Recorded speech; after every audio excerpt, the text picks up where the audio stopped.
아빠가 간암 판정을 받은 날 병원에서 돌아오면서도 제 머릿속은 온통 아빠 걱정뿐이었어요. 그런 상황에서도 가장 먼저 떠오른 사람이 남편이었는데 그 남편이라는 사람 입에서 나온 말은 정말이지 충격 그 자체였습니다. 제가 전화해서 아빠가 간암이라며 병원에 빨리 와달라고 했더니 돌아온 대답이 가관이더군요. 정말이지 사람이 이렇게까지 냉정할 수 있나 싶었죠. 당신 제정신이야? 지금 우리 아빠가 간암이라잖아. 당신 아버지가 이랬어도 이런 식으로 말할 거야? 지금 농담할 상황 아니라고. 당장 병원 와. 아니, 나 회사에서 내 평판 얼마나 중요한지 몰라? 난 진짜 회사에서 아무리 가까운 동료가 죽어도 장례식 한 번 안 가는 사람이야. 근데 하물며 장인어른을 내가 왜 봐야 되는데? 내가 의사야 뭐야? 가봤자 달라지는 것도 없잖아. 나 관여 안 해. 네 가족 문제는 네가 알아서 해. 그날 병원에서 집까지 오는 길이 참 길었습니다. 엄마 얼굴 볼 자신도 없었고 아빠 얼굴 보는 것도 두렵고 그 와중에 남편이라는 사람까지 그렇게 나오니 정신이 하나도 없었죠.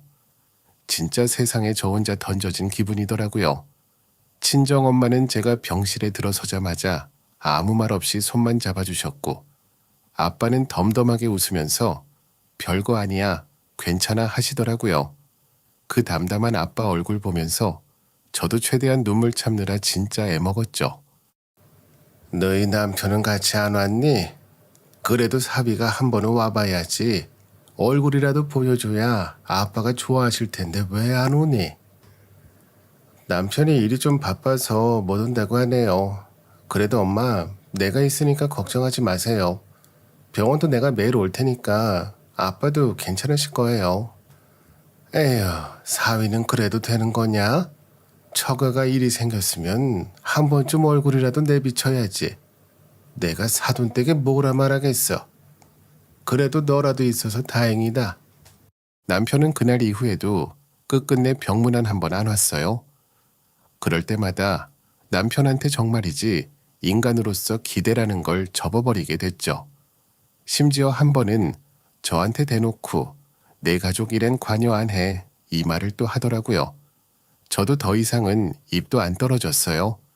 결국엔 제가 할 수 있는 거라곤 혼자 아빠 옆에 있으면서 간병을 하고 병원 일을 처리하는 것뿐이었으니까요. 그러던 중에 아빠가 수술을 해야 하는 상황까지 왔고 의사 선생님이 급히 간이식을 해야 한다고 하시더군요. 친척들이나 가족들 간에도 맞는 사람이 없어서 애를 먹다가 결국 제가 검사를 받았어요. 다행히 제가 공여자로서 적합하다는 결과가 나오니까 저는 아무 고민 없이 수술을 결심했습니다. 물론 수술 자체가 두려웠던 건 사실이지만 아빠를 위해서는 제가 할 수 있는 게 그것뿐이었거든요. 수술 전날 밤이었어요. 아빠는 저한테 한마디 하시는데 그 말이 아직도 잊혀지지가 않네요. 너 수술 안 해도 돼. 난 네가 행복하면 그만이다. 내 인생은 이미 충분히 살았으니까 너까지 다칠 필요 없어. 그냥 네 행복 챙겨. 아빠는 왜 그래요?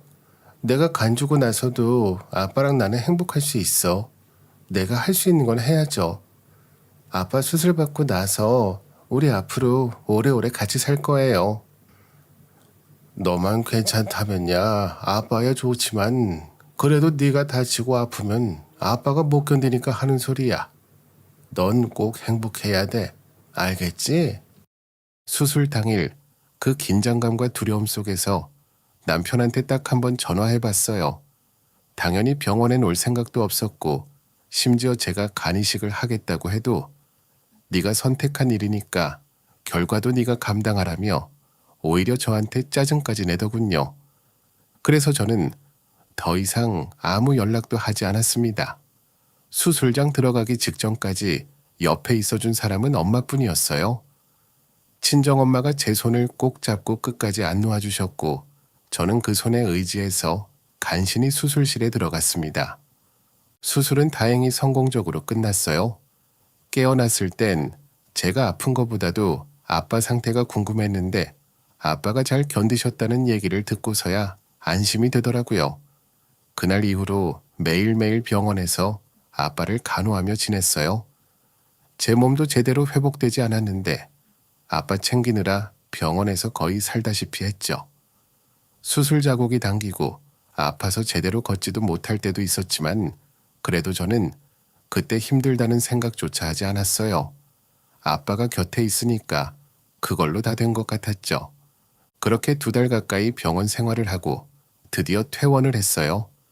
아빠 간이식 수술 이후 제 몸 하나 추스르기도 벅찼는데 남편과 시어머니는 진짜 끝도 없이 저를 몰아붙이기 시작했어요. 제가 그때 수술하고 나서 겨우 회복될 무렵이었는데 시어머니가 어느 날 갑자기 전화를 하셔서는 아주 당당하게 요구를 하시더라고요.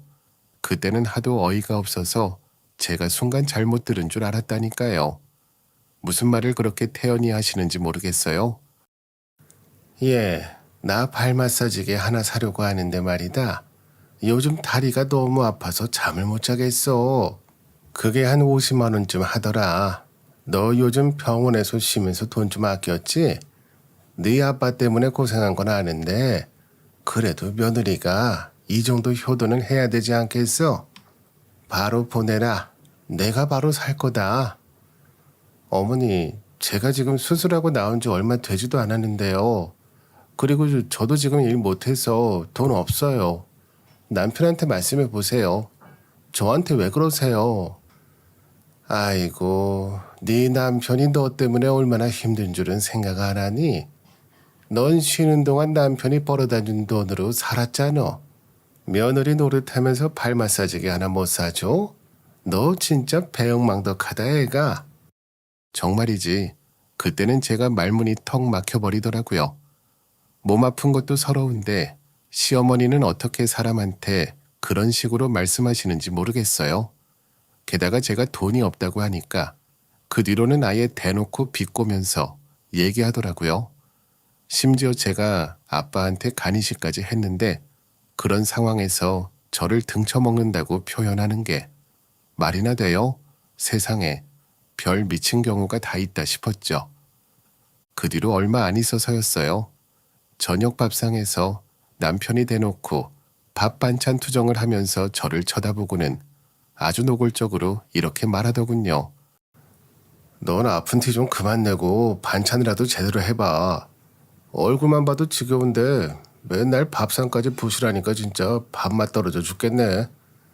내가 너 밥 먹으려고 돈 버는 줄 알아? 너 얼굴 진짜 꼴도 보기 싫어졌어. 네가 아픈 게 그렇게 유세 떨 일도 아니잖아. 당신 지금 제정신으로 하는 소리야? 나 수술한 지 이제 겨우 1달도 안 지났는데 그 와중에도 내가 밥 차리고 반찬해 주는데 이게 그렇게까지 싫어? 그럼 앞으로 당신이 직접 차려 먹어. 내 얼굴 보기 싫으면 당신이 집을 나가든지. 그런데 제가 그렇게 말하니까 오히려 남편이 더 화를 내면서 밥상 엎으려는 신용까지 하더라고요. 정말 그 순간에는 이 남자랑은 절대 못 살겠다 싶었죠. 그렇다고 제가 지금 당장 뭘 할 수도 없는 처지였어요. 일단 몸을 추스르는 게 먼저였으니까요. 결국 저는 긴 고민 끝에 다니던 회사를 그만두기로 결정했어요.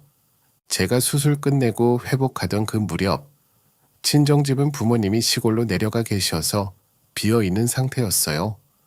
원래 친정집은 서울 은평구에 있는 오래된 아파트였는데 부모님이 시골 내려가신 지 얼마 안 됐거든요. 시어머니는 저희 친정집 위치를 제대로 알지 못하셨어요. 친정엄마랑 왕래가 거의 없으셨으니까요. 그런데 어느 날 시어머니한테서 전화가 왔어요. 그 전화에서 시어머니가 하신 말씀을 듣자마자 저는 순간 온몸에 소름이 확 돋았어요. 예, 너희 집 요즘 비었지? 거기 집도 넓다며? 너희 아빠 몸 안 좋다고 시골 내려가셨으니까 앞으로 몇 년간 비겠네. 마침 우리 아들이 요새 목동에 자주 다닌다더라. 사돈이 참 좋은 데 사시나 보더라고. 나도 그런 데서 가서 좀 살아봐야겠다. 내가 짐은 벌써 다 써놨어. 얼른 주소 보내라. 네, 목동이요? 어머님, 제가 친정집이 목동이라고 말씀드렸었나요? 아, 목동. 근데 어머님, 갑자기 왜 친정집에 들어가신다는 거예요? 아직은 제가 몸도 안 좋고 부모님도 자주 올라오시는데. 그때까지 저는 일부러 친정집이 은평구라는 걸 밝히지 않았어요. 왜냐하면 시어머니가 말씀하신 우리 아들이 목동에 자주 다닌다는 말이 너무나 신경 쓰였거든요. 친정집이 목동이라는 시어머니의 말, 분명히 뭔가 이상했죠.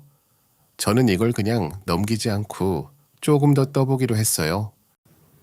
아니, 네가 예전에 목동이라고 하지 않았어?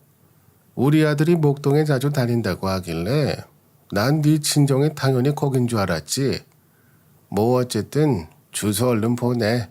나 지금 짐 싸놨으니까 빨리 알려줘야 이사 들어가지. 어머님, 제가 주소는 일단 좀 확인해보고 보내드릴게요. 지금 제가 정신이 없어서요. 어머님도 너무 급하게 이사 준비하지 마시고요. 다시 한번 확인해보고 연락드릴게요. 일단은 주소를 바로 알려드리지 않고 시간을 벌었어요. 사실 저는 그때 이미 직감하고 있었어요. 남편이 목동에서 다른 여자를 만나고 있다는 걸요. 그래서 주소를 바로 알려줄 수가 없었어요. 시어머니가 왜 갑자기 친정집을 목동이라 착각하고 계신 건지, 남편이 거기서 도대체 누구를 만나고 있는지 확인이 필요했으니까요. 그때 시어머니는 계속 전화를 끊으면서까지 짜증 섞인 목소리로 압박하셨어요. 주소 하나 보내는 게 뭐 그렇게 오래 걸리냐? 내가 지금 짐 싸놓고 기다리고 있는데 며느리가 나를 아주 놀리는구나. 빨리 보내라. 이사 날짜 잡아놨다고. 저는 일단 고민 좀 해보겠다고 하고 전화를 끊었어요. 그리고 결심했죠. 남편의 뒤를 밟아서라도 이 목동에 숨겨진 진실을 반드시 밝혀내야겠다고요. 근데 정말 제가 예상한 것보다 훨씬 더 충격적인 진실이 숨어 있더라고요. 시어머니가 목동 얘기를 꺼낸 순간부터 제 머릿속은 온통 그 생각뿐이었어요. 처음엔 진짜 별거 아닐 거라며 저 스스로 위로하려 했지만 이 불길한 느낌을 떨칠 수가 없더라고요. 그래서 바로 다음 날부터 남편을 몰래 따라다녔죠. 몸도 덜 회복된 상태였지만 이상한 확신이 드니까 어떻게든 확인해야겠더라고요. 그러다 결국 남편이 목동의 한 아파트 단지에 차를 대고 어떤 여자와 함께 있는 모습을 직접 보고 말았어요. 그 여자는 한눈에 봐도 남편 회사 모임에서 봤던, 평소 회사에서 혼자만 옷을 파고 나오던 그 여직원이었어요. 그 모임에서 저는 속으로 저런 옷이면 남자들 꽤나 홀리겠네 생각했는데 하필이면 제 남편이 가장 먼저 홀릴 줄이야. 회사 장례식에도 안 간다며 평판이 어쩌고 저쩌고 잘난 척하던 인간이 결국 그런 여자한테 넘어갔다는 게 진짜 어이가 없었어요. 증거를 충분히 확보하고 저는 집에 와서 저녁에 남편이 오기만을 기다렸어요. 그리고 들어오자마자 물어봤죠. 당신 요즘 목동 자주 간다며 거기 누구 만나는 거야? 무슨 소리야. 목동은 회사 직원이 좀 아파서 몇 번 간 거야. 내가 직장 상사인데 위로차 갈 수도 있지. 뭐 당신 나 뒷조사라도 한 거야? 그래, 당신 뒷조사했어. 근데 참 이상하더라. 어머님이 우리 친정집을 목동이라고 하시던데 당신이 목동에 자주 간다고 친정집 챙기느라 효자라고 착각하시더라. 무슨 말이야. 우리 엄마가 뭘 잘못 들었나 보지. 난 몰라. 몰라? 그럼 물어볼게. 우리 친정집 어딘데? 뭐? 우리 친정집 주소 몰라? 진짜 몰라서 지금 나한테 되묻는 거야? 몇 년 안 갔다고 주소를 까먹어? 친정집이 어딨는데 목동 촬영이야. 당신 내 친정집이 어딘지도 모르는 거야? 그 순간 남편의 표정이 싹 굳으면서 더는 말이 안 나오더라고요. 저는 너무 기가 막혀서 웃음조차 나오지 않았어요. 몇 년을 같이 산 남편이 저희 부모님 집 주소조차 모른다는 사실에 말문이 막혔죠. 다음 날 아침 일찍 저는 변호사 사무실을 찾았어요. 변호사님은 제가 가져온 증거를 보더니 절대 섣불리 행동하지 말라고 신신당부하셨어요. 특히나 물리적인 행동은 절대 하지 말라고 하셨죠.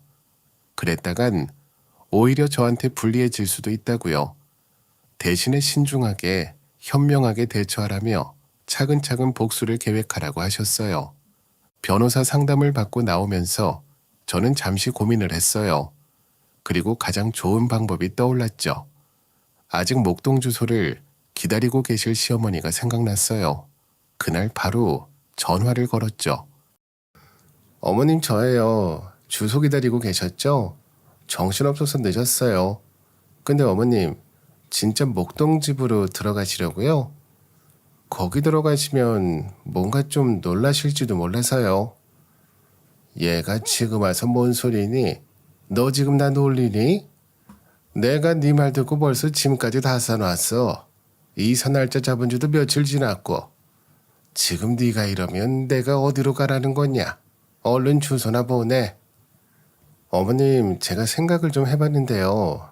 그래도 친정집인데 어머님이 그렇게 갑자기 들어오시면 부모님도 놀라실 것 같고. 아니 누가 집 뺐는데? 친정 부모님도 몸 아프시다면서 비워놓고 집만 상하고 관리도 안 될 텐데 내가 들어가서 봐준다잖아. 나같이 부지런한 사람이 집 봐주면 너희 엄마 아빠도 고마워할걸. 너 지금 남 믿고 장난치는 거야. 그렇게까지 말씀하시니까 제가 정말 놀랍네요, 어머님. 됐다. 잔소리 말고 얼른 주소 보내라. 우리 아들도 자주 가는 동네라니 뭐 나쁠 것도 없지 않니? 어머님, 그 목동 주소 지금 바로 보내드릴게요. 대신 남편한테는 따로 말씀하지 마세요. 워낙 바쁜 사람이라 제가 퇴근하면 데리고 갈게요. 괜히 피곤한 사람 신경 쓰게 하지 마시고요. 진작에 그럴 것이지. 내가 짐 싸놓고 얼마나 기다렸는 줄 알아? 내가 우리 아들 힘들게 할까봐 말 안 하고 있었는데 너라도 그 정도는 알아서 해줘야지. 네, 어머님. 이제라도 말씀드려서 다행이네요. 아들은 바쁘니까 방해하지 마시고요. 제가 알아서 잘 모실게요. 목동에서 어머님 좋아하는 커피랑 케이크도 사갈 테니까 걱정 마시고요. 알겠다, 알겠어. 쓸데없는 소리 말고 빨리 주소나 보내라. 이제 진짜 들어가도 되는 거 맞지? 빈집 맞는 거지? 저는 바로 시어머니에게 그 목동 주소를 보내드렸어요. 당연히 그 주소는 친정집이 아니라 남편과 만나던 그 여직원의 부모님 집이었죠. 저는 일부러 아무 말도 하지 않았어요. 다음날 시어머니는 신나게 짐을 실은 트럭을 이끌고 그 집 앞으로 향했죠. 이삿날 아침 시어머니는 그 집 현관문 손잡이를 돌리려고 하시더니 문이 잠겨 있으니까 당황해서 저를 쳐다보시더군요. 예, 이게 왜 안 열려? 열쇠도 안 가져왔니? 어머님, 남의 집 문을 열쇠 없이 열면 어떡해요? 그냥 초인종 누르시면 되죠. 누가 계실 텐데요. 아니 너희 친정 빈집이라며 누가 있어? 너희 아빠 엄마 내려갔다고 네 입으로 그랬잖아. 일단 초인종부터 눌러보세요, 어머님. 누가 나올지 모르잖아요. 시어머니가 초인종을 누르자 안에서 사람이 급히 나오더군요. 문이 열리자 그 집 주인은 낯선 우리를 보고 깜짝 놀라서 눈이 휘둥그레졌죠. 시어머니도 얼굴을 보더니 경악하며 큰 소리를 지르셨어요. 아니 누구세요? 안싸돈 아니세요? 몸이 아프다더니 어떻게 이렇게 편안해 보이세요? 뭐라고요? 사돈이라뇨? 여기 어디라고 지금 남의 집 앞에서 이상한 소리를 하세요? 누구세요? 잠깐만요. 제가 대신 설명드릴게요. 여기 주소 맞으시죠? 이거 드리러 왔어요. 따님이 아주 큰 실수를 하셔서요. 이 서류 잘 확인해 보세요. 무슨 서류를? 아, 이게 다 뭐예요? 상간녀 어머니가 서류 봉투를 받아들고 바로 열어보더니 경악한 얼굴로 그 자리에 굳어버렸어요. 빼곡히 들어있는 불륜 증거 사진과 위자료 청구서가 쏟아졌거든요. 시어머니가 옆에서 답답한 듯 소리를 질렀어요. 얘, 지금 뭐 하는 거야? 서류가 뭔데 그래? 나도 좀 같이 보자. 뭔데 그래? 어머님도 함께 보세요. 아드님 사진도 아주 잘 나왔으니까요. 목동에서 무슨 일이 있었는지 직접 확인하셔야죠. 서류를 받아든 상간녀 어머니는 그 자리에서 바로 얼굴이 하얗게 질리며 비명을 지르더라고요. 순간 집안이 완전히 발칵 뒤집혔어요. 안쪽에서 누군가가 쿵쾅거리며 뛰어나오는 소리가 들렸고 잠시 후 현관문 쪽으로 머리가 산발이 된 그 여자가 잠옷 차림으로 급히 튀어나왔죠. 다급히 나온 그 여자 얼굴을 보는 순간 저도 모르게 웃음이 터져 나오더라고요. 회사 모임에서 혼자만 과하게 파인 옷 입고 남편 옆에서 애교 떨던 그 여자였거든요. 예상대로였지만 직접 보니 더 가관이었어요. 너 지금 이게 다 뭔 짓이야? 어디서 유부남을 만나서 이런 꼴을 만들어? 당장 여기 와. 이 정신 나간 기집애야. 엄마, 잠깐만. 이게 뭐야? 나 아무것도 아니야. 진짜 오해야. 엄마 일단 놓고 말 좀 들어봐. 뭐가 오해야? 여기 사진에 네 얼굴이랑 저 남자 얼굴 다 찍혔잖아. 이거 어떻게 변명할 건데? 너 지금 우리 집안 망쳐놓으려고 작정한 거야? 아니라니까. 진짜 얘기 좀 해봐. 엄마가 생각하는 그런 거 아니라고. 이거 조작이야. 진짜라니까. 그 집 현관 앞에서 난리가 났어요. 급기야 상간녀 엄마가 자기 딸 머리채를 움켜쥐고 흔들기 시작하니까 상간녀도 악을 쓰면서 버둥거리더라고요. 옆에서 보고 있던 시어머니는 그 모습을 멍하니 바라보며 충격받은 얼굴로 입만 뻐끔거리면서 어쩔 줄 몰라 했죠. 저는 그 순간을 놓치지 않고 시어머니 쪽으로 다가가 일부러 말을 걸었어요. 이렇게 좋은 장면을 절대 놓칠 수 없잖아요. 어머님, 왜 가만히 계세요? 어서 가셔서 인사하세요. 어머님이 그렇게 만나고 싶어 하셨던 두 번째 며느리예요.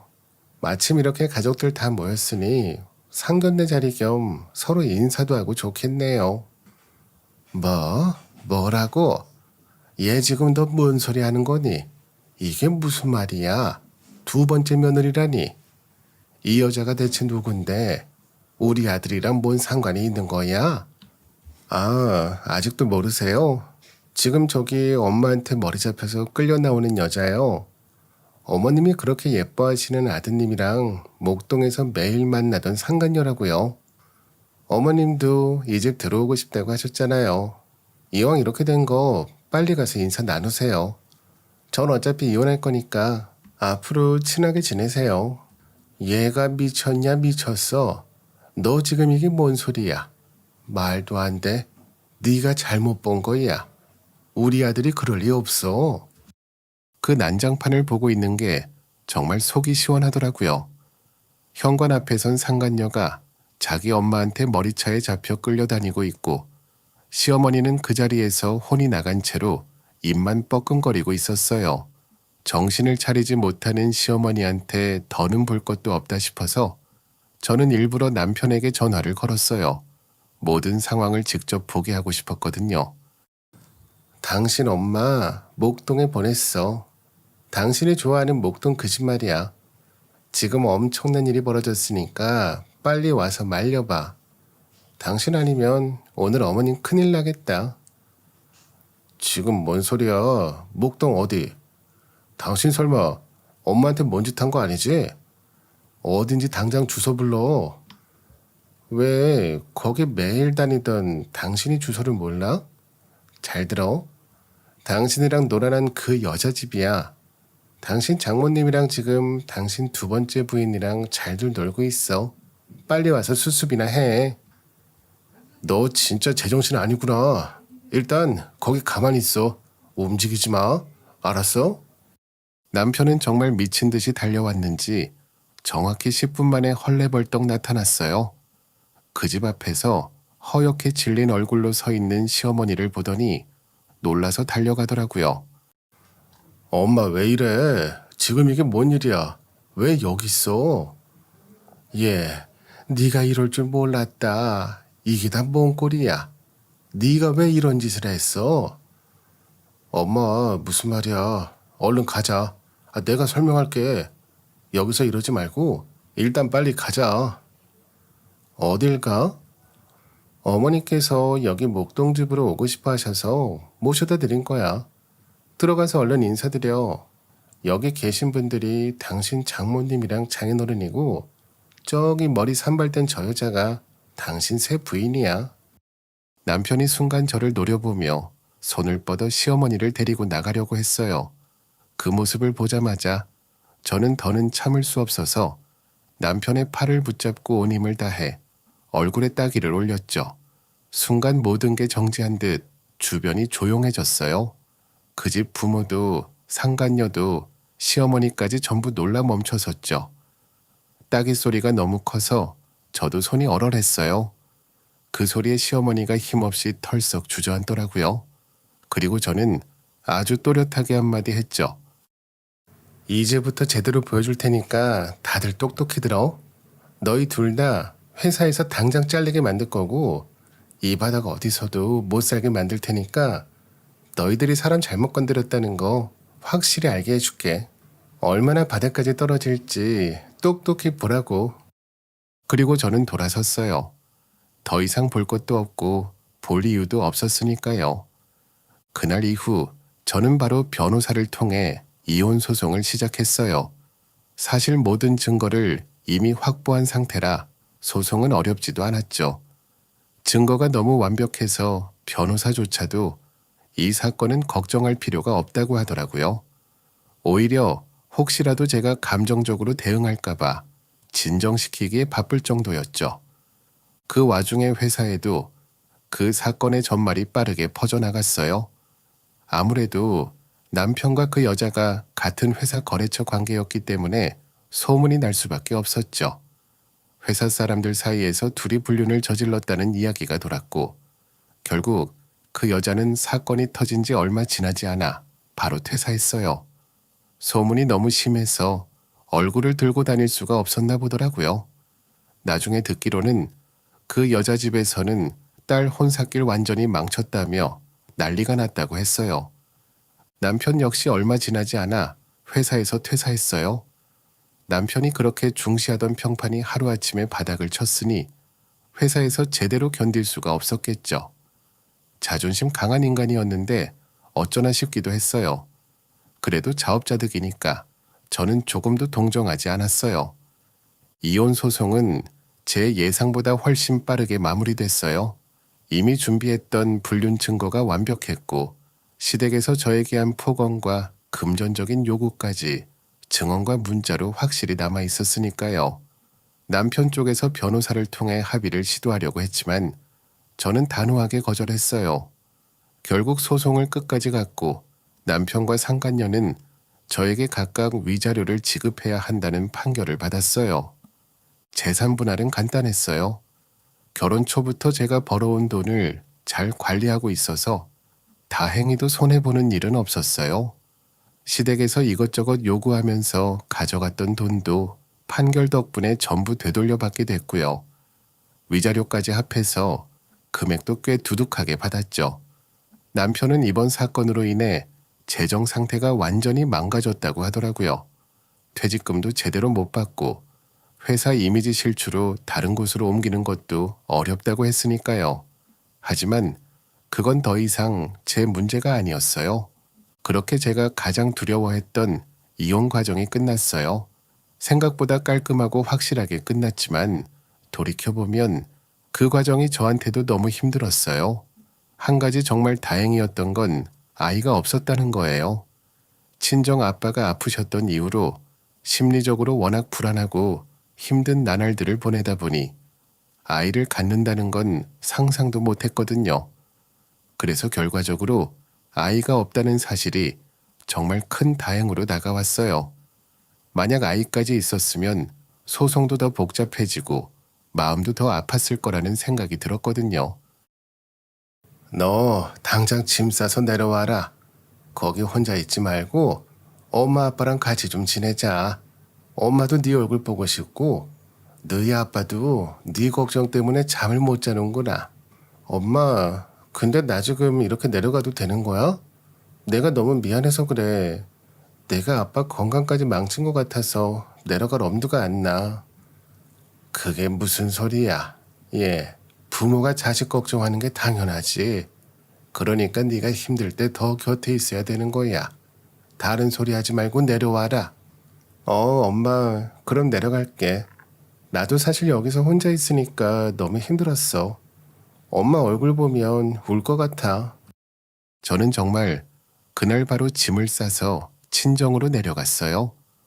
고향 집으로 가는 버스 안에서 내내 눈물이 났는데 버스에서 내리자마자 엄마가 저를 보고 환하게 웃으며 반겨주시는 순간 저는 끝내 울음을 터뜨리고 말았어요.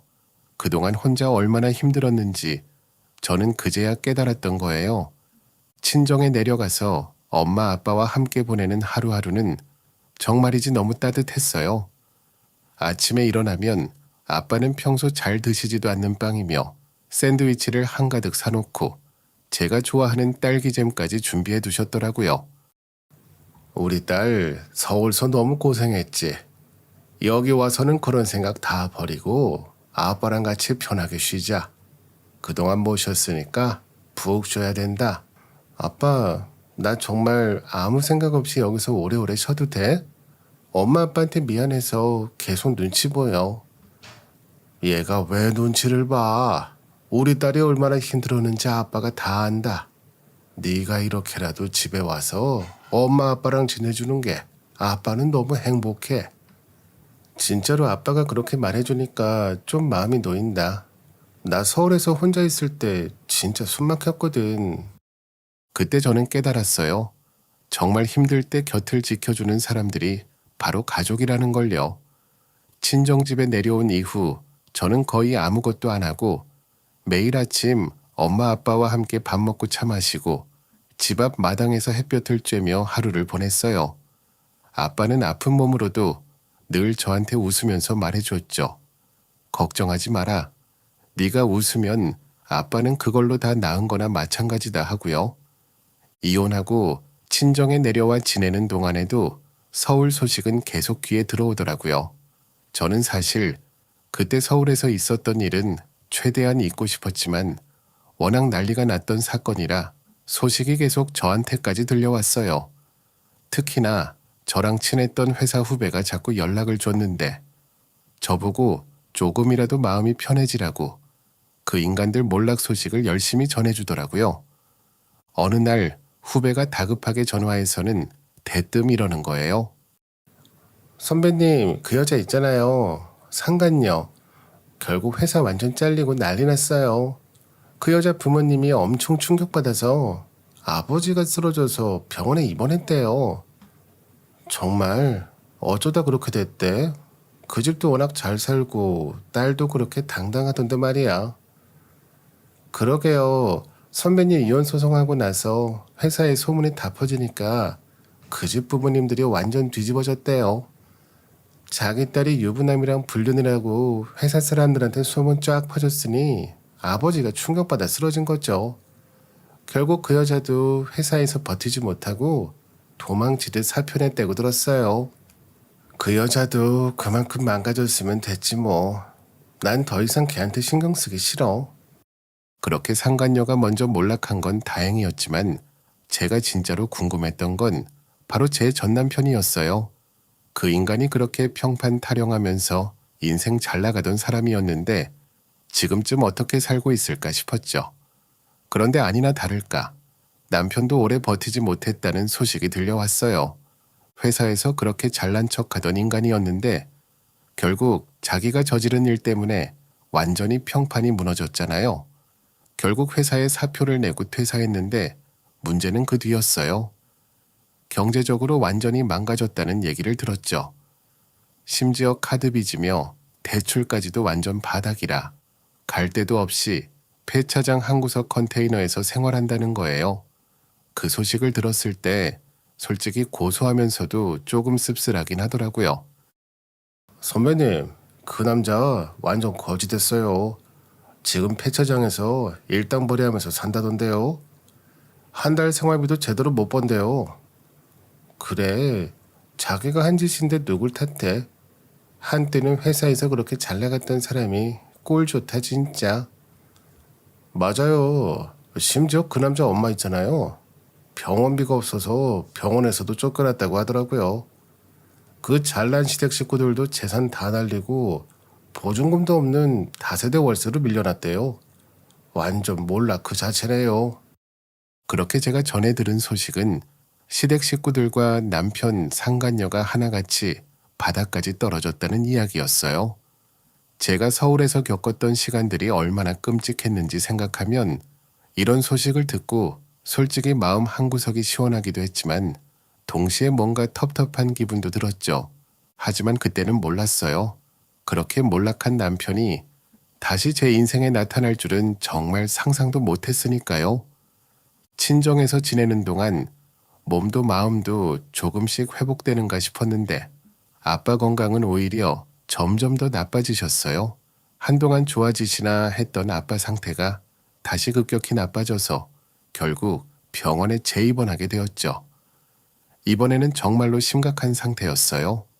의사 선생님께서도 가족들 마음의 준비를 하셔야 할 것 같다는 말씀을 하셨거든요. 그런데 바로 그때 병원복도 저 멀리서 낯익은 얼굴이 보였어요. 순간 저는 숨이 턱 막히는 느낌이었죠. 바로 전 남편이었거든요. 무슨 낯짝으로 병원까지 찾아왔는지 너무 어이가 없어서 바로 다가가 막아섰어요. 당신 여기가 어디라고 와? 우리 아빠 이렇게 만든 게 누군데? 당신 얼굴 볼 생각 없으니까 빨리 나가. 잠깐만이라도 얼굴 보고 가게 해줘. 장인어른이 위독하시다고 연락받고 고민하다가 왔어. 내가 잘못했으니까 욕을 해도 좋아. 얼굴만 잠깐 볼게. 누가 지금 얼굴 보러 오라 했어? 당신 이제 남남이야. 제발 내 눈앞에서 꺼져줘. 우리 아빠 마지막까지 힘들게 하지 말라고. 내가 정말 잘못했다. 한 번만 정말 마지막이라도 뵙고 싶었어. 제발 부탁이야. 하지만 저는 냉정하게 등을 돌리고 병실 문을 닫아버렸어요. 저한테는 아빠가 위독한 상황에서 전 남편까지 신경 쓸 여력이 없었으니까요. 그렇게 병원에서 며칠이 더 지나 결국 아빠는 저희 곁을 떠나셨어요. 장례식장을 차리고 정신없이 조문객들을 맞이하느라 바빴는데 그때 다시 그 사람이 나타난 거예요. 이번엔 정말이지 제대로 분노가 치밀어서 저는 거의 다가가 밀쳐내려 했죠. 그런데 제 팔을 급히 붙잡은 건 다름 아닌 엄마였어요. 얘야, 그만둬라. 지금 네가 이럴 때 아니다. 엄마, 왜 이 사람을 받아도? 아빠 마지막 길에 이 사람 얼굴 보는 거 너무 싫어. 내가 지금이라도 내보낼게. 너한테는 이제 남이지만 엄마한테는 그래도 사위다. 여기까지 와줬으면 감사한 거지. 함부로 그렇게 쫓아내는 거 아니다. 엄마, 그래도 엄마 말대로 해. 네가 힘든 건 알지만 지금은 아빠 가시는 길 방해하지 말자. 엄마는 그렇게까지 말하시면서 오히려 전 남편 손을 잡고 장례식장 안쪽으로 들어가셨어요. 장례식장 안으로 들어온 전 남편을 보고 저는 너무 당황해서 한동안 말을 잇지 못했죠. 솔직히 그 자리에 있던 회사 사람들 눈빛도 느껴졌고 창피해서 도망가고 싶었어요. 사람들이 전 남편이 나타난 걸 보고 무슨 상황인지 궁금해하는 표정이었지만 저는 그 자리에서 따로 설명할 수도 없었죠. 그런데 더 놀라운 건 그 이후였어요. 장례식 3일 내내 전 남편은 거의 잠도 자지 않고 조문객들을 맞이했어요. 예전에 알던 그 잘난 척하던 모습은 온데간데 없었어요. 한 번도 의자에 앉지도 않고 서서 손님들을 맞고 심지어 아빠 친구분들이나 먼 친척분들까지도 일일이 안내하고 음식을 챙기더라고요. 그런 모습을 처음 본 저는 낯설고 불편했어요. 엄마는 아무 말씀 없이 그 모습을 바라보셨지만 표정이 오히려 편안해 보였어요. 장례식장에 왔던 회사 동료들이 잠깐 저한테 다가와서 조용히 물었어요. 저기 저 사람 혹시 예전 남편 아니에요? 어떻게 된 거예요? 아직도 같이 지내는 건가요? 아니요, 그런 거 아니에요. 저도 이렇게 나타날 줄 몰랐어요. 저 사람이 자기 발로 온 거라 더 드릴 말씀도 없고 그냥 두세요. 정말 놀랐어요. 예전에 그렇게 큰 사건도 있었고 회사에서 난리 난 뒤로 한 번도 못 봤거든요. 근데 오늘 보니까 완전 다른 사람이네요. 그러게요. 저도 잘 모르겠어요. 지금 여기서 할 말은 아닌 것 같아요. 솔직히 저는 그때 정말 혼란스러웠어요. 이 사람이 왜 갑자기 변한 건지, 진심으로 반성하고 있는 건지, 아니면 또 무슨 속셈이 있는지 판단할 수 없었거든요. 그날 밤 장례식장 한 구석에서 피곤한 얼굴로 앉아있는 전 남편에게 다가가서 결국 물었어요. 당신 무슨 생각으로 이러는 거야? 이렇게까지 할 이유 없잖아. 누구한테 보여주려고 이러는 건데. 누구한테 보여주려고 그런 거 아니야. 장인어른한테 죄송해서 그래. 살아계실 때 내가 너무 많은 잘못을 했으니까 이거라도 해야 내 마음이 좀 편할 것 같아서 그래. 이제 와서 그런 말 하는 게 무슨 소용이야? 그래, 늦었지. 나도 잘 알아. 근데 적어도 장인어른 마지막 가시는 길엔 내가 뭔가라도 제대로 하고 싶었어. 너도 이해 못하겠지만 정말 그래. 저는 더 말을 잇지 못하고 자리를 떴어요. 아직은 그 사람을 받아들일 준비도 마음도 없었으니까요. 하지만 그 사람이 정말 달라진 걸까 잠시라도 의심하게 된 것 자체가 저도 너무 당황스러웠어요. 장례식장은 밤새 조용히 조문객을 맞이하는 그의 모습과 저를 걱정스럽게 지켜보는 엄마의 시선이 얽혀 묘한 분위기를 만들어 갔어요. 그렇게 장례식 3일이 지나는 동안 저는 계속해서 복잡한 심정으로 전 남편의 뒷모습을 바라보게 되더라고요. 장례식을 마친 지 일주일쯤 지났을 때였어요. 집에서 엄마랑 조용히 앉아 있는데 갑자기 초인종이 울리더라고요. 화면을 통해 보이는 얼굴은 전 남편이었죠. 순간 저도 모르게 엄마를 쳐다봤어요. 엄마는 이미 그 사람이 온 걸 아셨다는 듯이 조용히 눈빛으로 저한테 말을 건네셨죠. 아마 엄마가 따로 그 사람한테 연락을 했던 것 같았어요. 현관문을 열고 나가보니 전 남편은 장례식 날처럼 검은 정장 차림으로 서 있더라고요. 솔직히 그 순간 저는 마음이 불편했어요. 아직 이 사람과 무슨 이야기를 해야 할지, 어떤 감정으로 마주해야 할지 도무지 알 수가 없었거든요. 제가 망설이며 현관 앞에 서 있으니까 그 사람이 조심스럽게 입을 열었어요. 잠깐만 얘기 좀 할 수 있을까? 길게는 안 할게. 여기는 들어오지 마. 엄마 계시니까 나가서 얘기해. 저는 뒤돌아 엄마에게 말없이 눈치를 줬어요. 엄마는 눈을 피하며 작은 목소리로 잠깐 나가서 얘기하고 오라고만 하시더군요. 결국 저는 전 남편과 함께 집 근처의 작은 카페로 향했어요. 카페에 들어서자마자 사람들 사이로 조용한 자리를 찾아 앉았는데 전 남편이 평소와 다르게 머뭇거리는 게 느껴지더라고요. 한참을 아무 말 없이 앉아 있다가 그 사람이 먼저 어렵게 말을 꺼냈어요. 장례식 때 와서 미안했어. 그래도 장인어른 가시는 길이라 내가 꼭 가야 된다고 생각했어. 너나 어머님께도 내가 그동안 잘못한 게 많았으니까.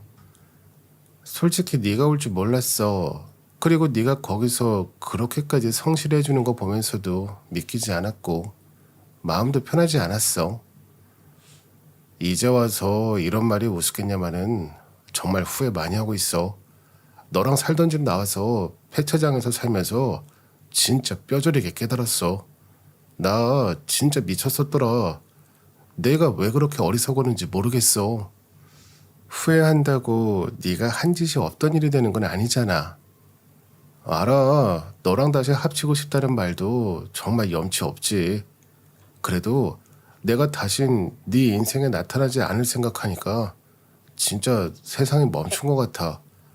너한테 정말 몹쓸 짓을 했어. 그 사람이 힘겹게 말하는 걸 들으면서 저는 오히려 과거 기억이 하나씩 떠올랐어요. 우리가 처음 만났던 때 결혼하기 전에 데이트하던 그 시간들이 선명하게 그려졌죠. 그때는 참 좋았어요. 연애 시절엔 서로 눈만 마주쳐도 웃음이 났고 손을 잡고 걸을 때면 세상 어떤 어려움도 없을 것 같았죠. 결혼 초기에도 분명 행복한 순간이 있었어요. 하지만 행복은 그리 오래 가지 않았어요. 처음엔 작았던 갈등들이 점점 커져서 결국 우리가 감당할 수 없는 지경까지 왔던 거죠. 특히 시어머니의 돈 문제가 가장 컸어요. 결혼한 지 얼마 안 돼서부터 시어머니는 거의 매달 저한테 전화해서 돈 얘기를 하셨어요. 남편에게 얘기하면 그 사람은 매번 그러더라고요. 엄마가 달라고 하면 좀 주면 되잖아. 너는 왜 그렇게 쪼잔하게 구냐라고요. 그런 대화가 반복될수록 서로 얼굴만 보면 싸우기 바빴죠. 지금 생각해보면 그런 갈등을 조금 더 현명하게 풀 수 있었을까 싶기도 하지만 이미 지나간 일이었어요. 저는 잠시 생각에 잠긴 후 천천히 말을 꺼냈어요. 그래, 너도 후회한다는 건 알겠어. 그리고 장례식 때 그렇게까지 해준 건 솔직히 고마웠어. 덕분에 아빠 잘 보냈어. 이 얘긴 진심이야. 그럼 우리 다시 시작해볼 수 있을까? 정말 이번이 마지막이라는 생각으로 다시 잘해보고 싶어. 내가 이렇게까지 애원하는 거 네가 처음일 거야. 미안하지만 이제 와서 다시 시작하는 건 정말 어려울 것 같아. 솔직히 나는 네가 내 인생에서 사라지길 바라면서 지금까지 버텼거든. 이제 너를 보내주는 게 맞는 것 같아. 한 번만 기회를 더 줄 수 없어? 정말 이번에 잘할게. 네가 원하는 거 뭐든 다 할게. 네가 하자는 대로 할게. 더 이상 그런 말 하지 마. 나도 이제 힘들어. 너를 보면서 아무렇지 않은 척하는 것도 이제 지쳤어. 그 순간이었어요. 사람들로 북적이던 카페에서 그 사람의 울음소리가 터져 나왔죠. 조용히 흐느끼는 수준이 아니라 정말 아이처럼 엉엉 울어버리는 거예요. 주변 사람들 모두가 돌아보는데 저는 순간 당황스럽고 창피하기도 했지만 그저 가만히 지켜볼 수밖에 없었어요. 이 남자가 이렇게까지 감정을 드러내는 걸 처음 봤거든요.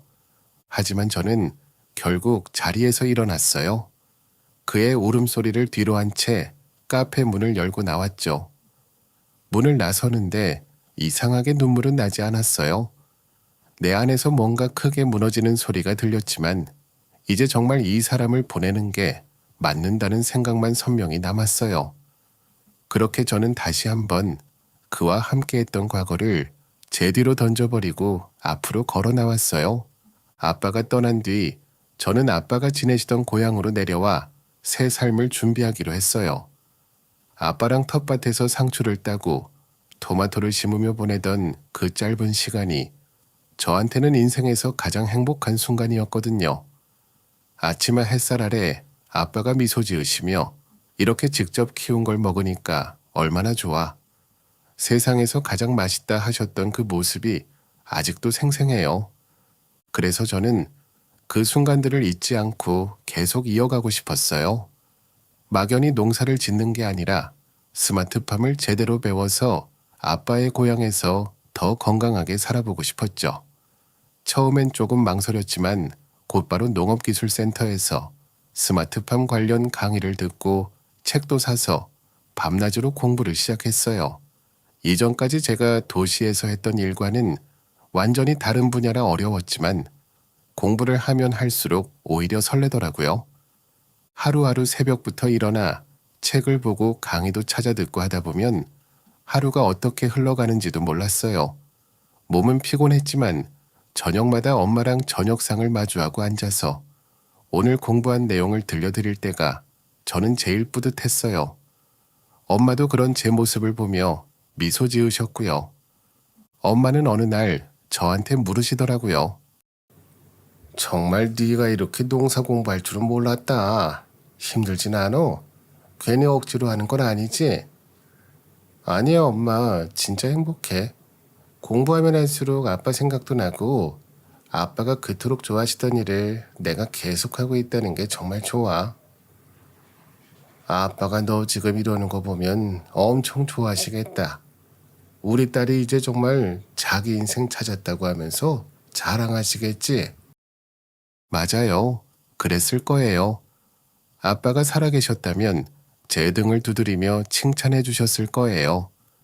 농사를 준비하며 바쁘게 지내는 지금, 저는 과거의 아픈 기억들이 더는 저를 붙잡지 못하도록 단단하게 다짐했어요.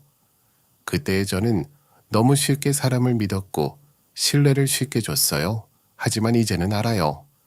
신뢰라는 건 쉽게 주고받는 게 아니라 서로 오랜 시간 노력하며 쌓아가는 거란 걸요. 이제 저는 더 이상 과거를 원망하거나 미워하지 않아요. 대신 앞으로 제 앞에 펼쳐질 새로운 날들에 집중할 거예요. 아빠가 물려주신 고향의 작은 땅에서 정직하게 땀 흘리고 노력하며 살아갈 거고요. 이 모든 경험을 통해 제가 진정으로 원하는 게 무엇인지 분명히 깨달았으니까요. 여러분, 사람을 믿고 관계를 이어나가는 건 중요하지만 신뢰는 절대로 쉽게 주지 마세요. 상대방을 깊이 살피고 진심을 느끼며 오랜 시간을 거쳐 천천히 믿음을 쌓아가세요. 제가 겪은 일들을 통해 얻은 교훈이 바로 그거예요. 긴 이야기를 끝까지 들어주셔서 정말 감사합니다. 저도 이렇게 제 이야기를 털어놓고 나니 속이 한결 가벼워졌어요. 여러분도 제 이야기를 통해 조금이라도 힘을 얻으셨으면 좋겠습니다. 오늘도 여러분의 하루가 행복하길 진심으로 바랍니다. 오늘도 저희 채널에 와주셔서 감사드립니다. 더 좋은 이야기로 찾아뵙겠습니다. 지금까지 작은별 라디오였습니다.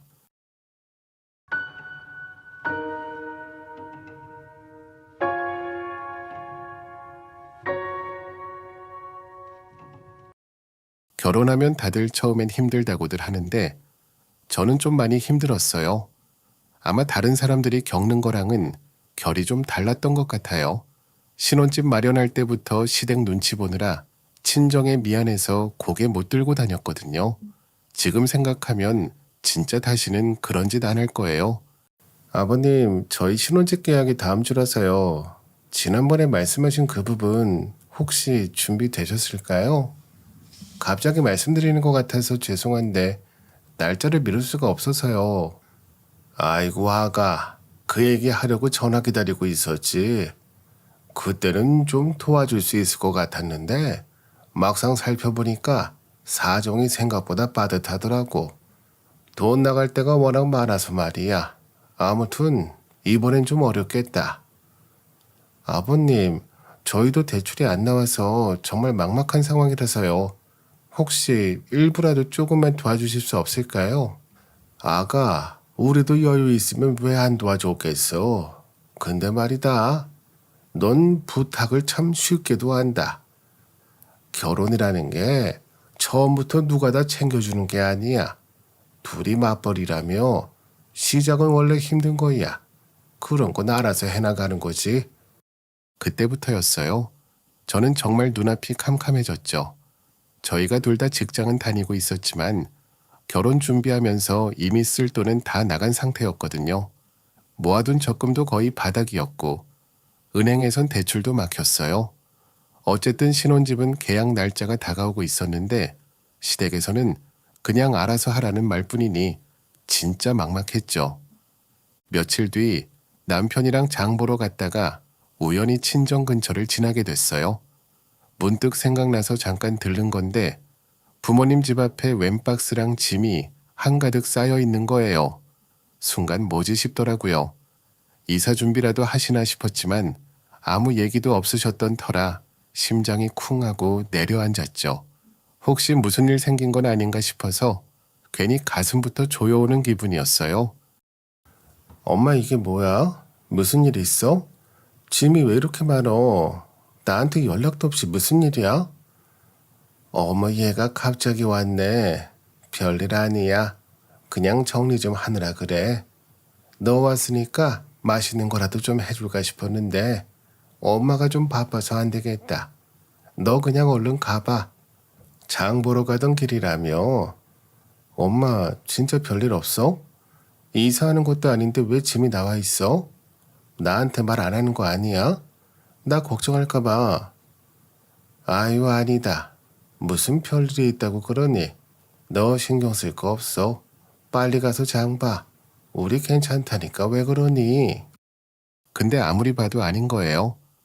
엄마는 저를 계속 돌려보내려고 하고 제 눈엔 그냥 평소 모습이 아니었거든요. 결국 집을 나와서 새언니한테 바로 전화를 걸었죠. 언니를 붙잡고 캐물었어요. 언니가 처음엔 모르는 척 하다가 결국 입을 열었는데 그때 진짜 머릿속이 새하얘졌죠. 언니 솔직히 말해봐. 엄마 아빠 무슨 일 있는 거 맞지? 내가 바보야? 아까 집 앞에 짐 쌓인 거 다 봤어. 뭐 숨기는 거야? 아가씨도 이제 알아야겠지. 부모님이 살던 아파트 파셨어요.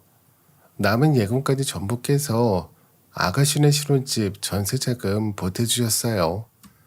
처음부터 비밀로 하라고 하셨는데 원래는 끝까지 말 안 하시려고 했어요. 언니 무슨 소리야? 왜 나한테 말을 안 했어? 나 이렇게까지 부모님 힘들게 하면서 결혼하고 싶지 않아. 나 지금 어떻게 해야 돼? 정말 몰랐어. 나 이럴 줄 알았으면 절대 이렇게 안 했어. 그러니까 부모님 마음 생각해서 너무 티내지 말고 그냥 가만히 있어요, 아가씨. 어머님이 아가씨 힘들어할까봐 그러신 거잖아요. 그냥 모른 척 넘어가줘요. 언니 말을 듣고 저는 정말 온몸이 떨리더라고요. 그렇게까지 하면서 저희를 도우셨다는 걸 듣고도 저는 진짜 아무것도 몰랐으니까요. 부모님이 평생 힘들게 모아둔 집을 팔고 작은 빌라로 이사까지 하시면서 우리 신혼집을 보태주셨다는 게 정말 믿기지 않았죠. 얼마나 죄송하던지. 제가 생각한 결혼 생활이랑 너무 다르더라고요. 결혼하면 그냥 행복하게만 살 줄 알았는데 시작부터 이렇게 마음 무거운 짐을 지게 될 줄 누가 알았겠어요. 그때부터였죠. 제가 남편과 시댁을 바라보는 눈이 조금씩 달라지기 시작한 건요. 그런데 그게 끝이 아니었어요. 정말 끔찍한 일은 이제 시작이더라고요. 저는 원래 성격이 그렇게 둔한 편이 아닌데 그때는 진짜 왜 이렇게 아무것도 몰랐는지 모르겠어요. 부모님이 작은 빌라로 이사하시고 난 뒤 제가 처음 찾아갔던 그날을 아직도 잊지 못해요. 엄마, 나 이 집에 오니까 너무 속상해. 이게 다 나 때문이잖아. 얘는 또 왜 그래? 그런 말 하지 말어. 내가 신혼집 구하겠다고 괜히 엄마 아빠까지 힘들게 만들고 진짜 미안해. 엄마는 그런 생각한 적 없어. 오히려 네가 잘 살아줘서 고맙지. 부모님께 그런 얘기를 듣고 나니까 집에 와서도 마음이 너무 불편했어요. 누워도 앉아도 계속 부모님 얼굴만 생각나더라고요. 그래서 남편에게 조심스럽게 이야기를 꺼냈어요. 친정에서 너무 희생을 하셨으니까 적어도 식탁이라도 새로 바꿔드리고 싶다고요. 우리 부모님한테 식탁 하나 바꿔드리면 안 될까? 진짜 부모님 집이 좁아지니까 가구도 다 못 가져오셨거든. 식탁이랑 냉장고가 너무 낡아서 교체 좀 해드리고 싶은데 냉장고가 좀 부담되면 일단 식탁이라도 사드리자. 어떻게 생각해? 그래. 생각해보니까 냉장고보다 식탁이 먼저긴 하겠다. 밥 먹을 때가 더 중요하지 않겠어? 그럼 일단 식탁부터 알아보자. 당신 마음 편하게 그렇게 해. 고마워. 진짜 다행이다. 이거라도 못 해드리면 너무 미안해서 마음이 편할 날이 없을 것 같거든. 알았어. 당연히 해드려야지. 식탁은 내가 신경 쓸게. 걱정 마. 저는 정말 남편한테 고마웠어요. 처음으로 시댁과 친정 사이에서 남편이 제 의견을 들어준 것 같아서요. 하지만 그게 제가 너무 순진했던 거였어요. 왜 그렇게 남편 말을 믿었는지 모르겠어요. 며칠 뒤 친정엄마에게 전화가 왔는데 기쁜 마음으로 받았거든요. 식탁 배송됐다는 전화일 줄 알고요. 근데 엄마 목소리가 좀 이상한 거예요. 엄마, 식탁 들어왔어? 마음에 들어? 내가 이번에 일부러 좋은 걸로 골랐거든. 아빠랑 밥 드시기 좋게. 그래, 식탁 왔다. 근데 얘야, 이거 중고 아니니? 아니, 엄마는 뭐 괜찮아. 뭐 식탁이 밥만 먹으면 되니까 새 거든 헌 거든 그게 중요하겠어. 그냥 고맙다고 전화한 거야. 마음 써줘서 고맙다. 중고? 엄마, 무슨 소리야? 내가 새 걸로 주문했는데. 아니다. 엄마 잘못 봤나 보다. 내가 확인해 볼게. 아무튼 엄마는 걱정하지 마. 새 거 맞을 거야. 내가 다시 전화할게. 아니야. 엄마는 중고도 괜찮아. 오해하지 말어. 그냥 고맙다는 얘기였어. 그럼 엄마 끊는다. 전화를 끊자마자 바로 남편한테 확인했어요. 남편은 자기가 직접 골라서 배송까지 해줬다고 하더라고요. 그래서 제가 뭘 골랐냐고 물었죠. 그랬더니 중고거래 사이트에서 15만 원짜리 식탁을 직접 골랐다는 겁니다. 순간 귀를 의심했어요. 그 일은 시작에 불과했어요. 나중에 알게 된 건데 예전에 친정엄마가 이사하실 때도 남편이 TV 하나 보내줬다고 하더라고요. 그것도 중고로 가격은 10만 원짜리였대요. 말이 안 나왔어요. 근데요, 더 기가 막힌 건 그 뒤였어요. 시어머니가 집을 옮긴다며 이사 준비한다고 했을 때 남편이 뭐라고 했는지 아세요? 아주 당당하게 말했어요. 1,000만 원 가까이 되는 가전제품을 전부 새 걸로 바꿔드릴 거라는 겁니다. 친정엔 10만 원짜리 중고 TV 하나 보내고 자기 엄마에겐 아낌없이 돈을 썼던 거예요. 그때 남편이 저한테 했던 말이 아직도 생생해요. 우리 집에 돈 쓸 땐 하나도 아깝지가 않더라. 이러는 겁니다. 살다 보면 뒤통수 맞는 순간이 온다지만 저는 그날이 딱 그랬어요. 친정엄마한테는 잘 챙기겠다고 해놓고는 정작 들고 온 게 중고 식탁이었던 거죠. 그 꼴을 눈앞에서 봤을 땐 정말 지금 떠올려도 속이 부글부글해져요. 당신 이건 뭐야? 이거 중고 아니야? 난 새 식탁 주문한 줄 알고 엄마한테 자랑까지 했는데 대체 이게 무슨 꼴이냐고. 당신이 골랐다며? 어? 그래, 내가 골랐지. 상태 엄청 좋아서 완전 득템한 거야. 가격 듣고 깜짝 놀랄걸? 단돈 15만 원이야. 이 정도면 거의 새 거나 다름없어. 요즘 누가 식탁을 새 걸 사냐? 장모님도 이거 보시면 엄청 좋아하실 거야. 진짜 새 거 사는 게 낭비지. 당신 제정신이야? 내가 분명히 엄마한테 새 거 온다고 했어. 엄마 지금 얼마나 민망하시겠냐고. 지금 우리 친정 무시하는 거야? 이게 그렇게 자랑할 일이야? 아니, 이게 무슨 무시야? 우리 엄마한테도 전에 중고 TV 사줬잖아. 중고가 뭐 어때서 그래? 난 알뜰하게 잘 샀다고 생각했는데 당신은 왜 그렇게 예민하게 반응하는지 몰라. 남편은 오히려 자기가 대단한 일이라도 한 듯이 뻔뻔하게 굴더라고요. 세상 물정 모르는 사람처럼 저를 이상하게 몰아붙였죠. 그때 제 머릿속에 온갖 생각이 다 들었어요. 그런데 더 어이없는 건 그 중고 TV 얘기였어요. 말이 중고지. 그게 지인 중 한 명이 1년도 못 쓰고 갑자기 이민을 가게 되면서 헐값에 내놓은 물건이었거든요. 남편은 그걸 득템이라고 하면서 친정에 보내놓고는 마치 큰 선심이라도 쓴 것처럼 말했어요. 그리고는 하는 소리가 이거예요. 친정은 전세로 사니까 괜찮고 자기네 엄마는 월세라서 더 불쌍하다는 겁니다. 정말 기가 막혀서 말이 안 나왔어요. 당신 나랑 장난해? 이게 무슨 알뜰한 소리야. 그냥 친정을 무시하는 거잖아. 당신이 친정엄마 무시하는 게 이번이 처음도 아니고 중고를 어떻게 당연하게 사다 주는 이유가 뭔데? 지금 중고가 문제가 아니라 당신 태도가 문제야. 친정한테만 너무 민감하게 굴잖아. 우리 엄마한테는 잘 하지도 않으면서 친정 얘기만 나오면 흥분하더라. 중고가 대체 어때서 그래?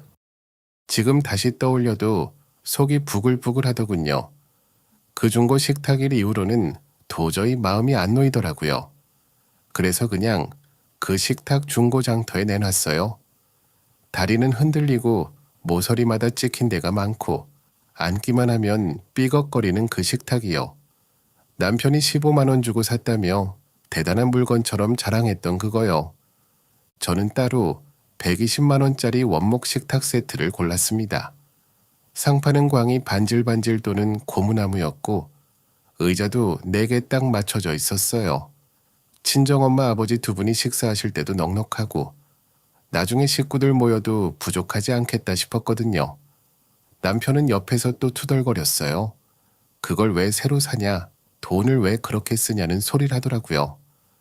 저는 그냥 대꾸도 안 하고 카드부터 긁었습니다. 그렇게 며칠 지나서 시어머니한테 문자가 하나 왔어요. 요즘 몸이 허해서 그런가 기운이 없다는 말이었죠. 겉으론 걱정하는 말투였지만 왠지 뒷맛이 애매하게 느껴졌습니다. 지난번 식탁 사건도 있고 해서 삼계탕이나 드시자고 제가 먼저 연락을 드렸어요. 정없게 지내고 싶진 않았거든요. 식사하면서 저는 자연스럽게 말을 꺼냈습니다. 제가 친정에 식탁 새로 하나 드렸다고 했어요. 그때 중고로 갖다 드린 게 마음에 걸려서 그렇게 했다고요. 그러자 시어머니가 방긋 웃으시면서 식탁이 사각이냐 원형이냐, 나무색은 어떤 톤이냐, 의자는 푹신하냐고만 묻더군요. 그 순간 이상했어요. 잘 받으셨다든가 마음에 드신다든가 그런 말은 한마디도 없고 디자인 얘기만 물으시니까요. 뭔가 이상하다는 느낌이 훅 올라왔습니다. 모르는 척이 아니라 진짜 모르고 있는 느낌이었어요. 그런데 그게 너무 자연스러우니까 더 이상하더라고요. 저는 그날 남편한테 슬쩍 물었습니다. 혹시 어머님께 말 안 했냐고요? 식탁 새로 바꿨다고요. 근데 남편은 고개를 돌리더니 굳이 말할 일은 아니지 않냐면서 제가 편하자고 한 거 아니냐고 얼버무리더군요. 그 말을 듣는데 속이 이상하게 뒤틀렸어요. 이건 뭔가 있다 싶었죠. 결국 저는 그날 밤 남편이 잠든 틈에 휴대폰을 뒤졌습니다. 좋은 방법이 아닌 건 알지만 뭔가를 확인하지 않으면 도저히 못 견디겠더라고요. 아니나 다를까 적금 해지 내역부터 시작해서 고가 가전 주문 기록이 줄줄이 나왔어요. 세탁기, 냉장고, 에어컨, 전자레인지까지 죄다 새 제품이었고요. 수백만 원이 한꺼번에 결제된 카드 내역도 있었어요. 배송지 주소는 시댁으로 돼 있었고요. 그 순간 손이 덜덜 떨리더군요. 당신 이거 뭐야? 지금 적금 깨서 시댁에 가전 싹 바꿔준 거야? 그 돈이 어떤 돈인데 당신 맘대로 써. 왜 나한테 말 한마디 상의도 없이 이런 짓을 해? 너 지금 내 폰 뒤졌어? 진짜 제정신이 아니구나. 내가 적금 깨서 엄마 가전 바꿔놨어. 내 돈 가지고 내 엄마한테 해주겠다는데 너한테 허락받아야 돼? 그래, 잘했어. 그럼 이 가전제품들 전부 취소할 거야. 아직 배송 전이니까 전부 친정집으로 돌릴 거야. 우리 부모님이 당신 엄마보다 못한 일 없거든. 뭐? 너 미쳤어? 그걸 왜 친정집으로 보내? 나 배송까지 다 해놨다니까. 그래서 내가 배송 정보 전부 캡처해놨고 업체에 전화해서 출고전 주소 바꿔줬다니까. 덕분에 우리 부모님 좋은 가전제품 쓰게 됐어. 진심으로 고마워. 남편 표정이 그때 정말 볼만했어요. 세상에서 제일 멍청한 표정을 하고 있었죠. 사실 전 그때 이미 마음을 정했어요. 이 인간이랑은 더 이상 못 살겠다고요. 시댁한테는 아낌없이 돈을 쓰면서 친정한텐 이렇게까지 무시하고 사는 인간이라니요. 절대 이대로 넘어갈 수 없었어요. 그래서 바로 남편한테 선언했죠. 당신이랑 나 여기서 끝이야. 나 진짜 못 참겠어. 당신이랑 이혼할 거니까 그렇게 하러. 너 지금 뭐라 그랬어? 이혼? 너 미쳤냐? 고작 이런 문제로 이혼을 한다고? 고작? 이게 고작이야? 당신 나랑 우리 부모님 인생 전체를 비웃고 있다고. 더는 당신이랑 못 살아. 변호사 상담도 이미 끝냈으니까 그렇게 알아도. 너 진짜 왜 이렇게 유난을 떨어? 중고가구 하나 때문에 이혼이 말이 되냐고. 생각 좀 하고 말해. 근데 그게 말이 되더라고요. 남편 말 맞다나 중고가구 하나 때문이 아니라 그 사람이 가지고 있는 내로남불 태도, 그 끔찍한 무시와 차별이 문제였던 거죠. 저는 그날을 기점으로 완전히 바뀌었어요. 더 이상 누구 눈치 보고 참지 않기로요. 그런데 문제는 그 인간이 아직도 본인이 뭘 잘못했는지 전혀 모른다는 거였어요. 진짜 그 뒤로도 기가 막힌 일들이 줄줄이 터지더라고요. 저는 정말 살면서 그런 꼴은 처음 봤어요. 자기 엄마 가전제품이 친정으로 잘못 배송된 걸 알자마자 남편이 무슨 큰일 난 것처럼 난리치면서 업체에 전화하더라고요. 그때 그 인간 모습 보고 있자니 제가 지금까지 뭘 믿고 살았나 싶어서 진짜 웃음만 나오더라고요. 근데도 그 인간은 눈 하나 깜짝 안 하더라고요. 뭘 잘못했는지도 모르는 얼굴로 당당하게 자기 논리를 펼쳤죠. 근데 들어보세요. 그게 얼마나 기가 막히고 황당한지. 너야말로 뭘 몰라서 그래. 우리 엄마가 사는 집은 월세야. 매달 얼마나 불안한 줄 알아? 너희 집은 그래도 전세잖아. 그럼 괜찮은 거 아니야? 당연히 우리 엄마가 더 불쌍하지. 월세 내는 우리 엄마 먼저 챙기는 게 뭐가 그렇게 잘못됐어? 난 내 엄마를 생각해서 한 일이라고. 정말 웃긴다. 당신 말 들으면 우리 엄마 아빠는 전세니까 괜찮다는 거야? 부모님이 지금 무슨 상황에서 집까지 팔고 작은 빌라로 가신 줄이나 알아? 근데 그걸 내 앞에서 당당하게 말한다고? 그래, 말한다. 뭐가 그렇게 잘못됐냐고. 너도 친정 부모님만 챙기고 난 우리 부모 챙기고 서로 똑같은 거잖아. 진짜 당신이랑 더는 말 섞기 싫다. 그래서 내가 이혼하자고 하는 거야. 중고 식탁 하나 때문이 아니라 네가 인간으로서 기본이 안 됐다고. 그 순간 남편 얼굴에 당황한 기색이 훤히 보였어요. 이제야 제 말이 농담도 아니고 그냥 겁주려는 말도 아니라는 걸 눈치챈 것 같더라고요. 그런데도 끝까지 자기는 잘못한 게 없다고 우기는 겁니다. 이런 사람하고 몇 년을 같이 살았다는 게 참 한심하게 느껴졌고요. 그 순간엔 저 자신한테도 괜히 화가 나더라고요. 남편이 이혼 얘기 나오니까 기겁을 하긴 했어요. 근데 그게 반성해서 그런 게 아니었어요. 그냥 본인이 익숙하던 판이 깨질까봐 겁이 난 거였어요. 미안한 감정은 눈꼽만큼도 없어 보였거든요. 그때 확실히 알겠더라고요. 이젠 진짜 끝내야겠구나 싶었죠. 그날 밤 저는 큰 캐리어 하나에 짐을 쑤셔넣고 집을 나왔어요.